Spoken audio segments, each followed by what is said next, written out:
ಮಾಡ್ತಿದ್ಯಾ? ನಾನು ಸುಮ್ಮನೆ ಕೂತಿದ್ದೀನಿ ಕಣೆ. ಏನಿದಿಷ್ಟೊಂದು ಉದ್ದ ಇದೆ ಈ ಬಟ್ಟೆ? ಇದು ಬರೀ ಬಟ್ಟೆ ಮಾತ್ರ ಅಲ್ಲ, ನಮ್ಮ ಅಜ್ಜಿ ಉಟ್ಕೋತಿದ್ದಂತ ಸೀರೆ. ಹೌದಾ? ನಿಮ್ಮ ಅಜ್ಜಿಯಲ್ಲಿ? ನಮ್ಮ ಅಜ್ಜಿ ನಮ್ ಜೊತೆ ಇಲ್ಲ ಕಣೆ. ಅಪ್ಪ ಹೇಳ್ತಿದ್ರು ದೇವ್ರ ಹತ್ರಕ್ಕೆ ಹೋಗಿದ್ದಾರೆ ಅಂತ.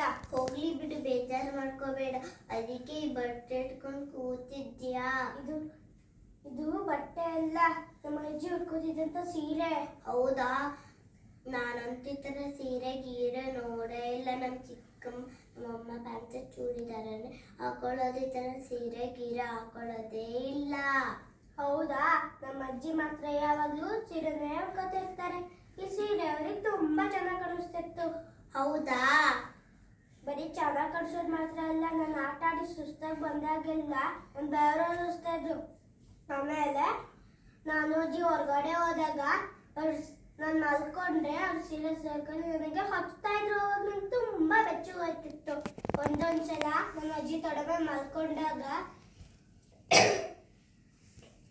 ಸೊಳ್ಳೆ ನೊಣ ಇಲ್ಲ ನನ್ನ ಮೈ ಮೇಲೆ ಬಂದು ಕುತ್ಕೋಬಾರ್ದು ಅಂತ ಅವ್ರ ಸೀರೆ ಸೇರ್ಕೊಂಡು ನನ್ನ ಮುಚ್ತಾ ಇದ್ರು.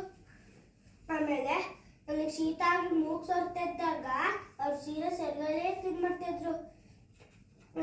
ಒಂದ್ ಸ್ವಲ್ಪನೂ ಬೇಜಾರು ಮಾಡ್ಕೊತಿರ್ಲಿಲ್ಲ. ಇಷ್ಟೆಲ್ಲ ಮಾಡಿದ್ರೆ ನಮ್ಮ ಅಜ್ಜಿ ಗೊತ್ತಾ? ಅದಕ್ಕೆ ನಮ್ಮ ಅಜ್ಜಿ ಮತ್ತೆ ಅವ್ರ ಸೀರೆ ಅಂದ್ರೆ ನನಗೆ ತುಂಬಾ ಇಷ್ಟ.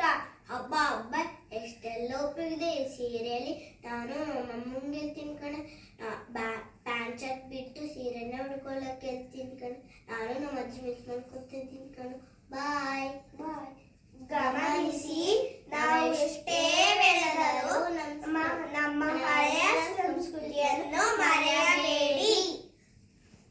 ಧನ್ಯವಾದ.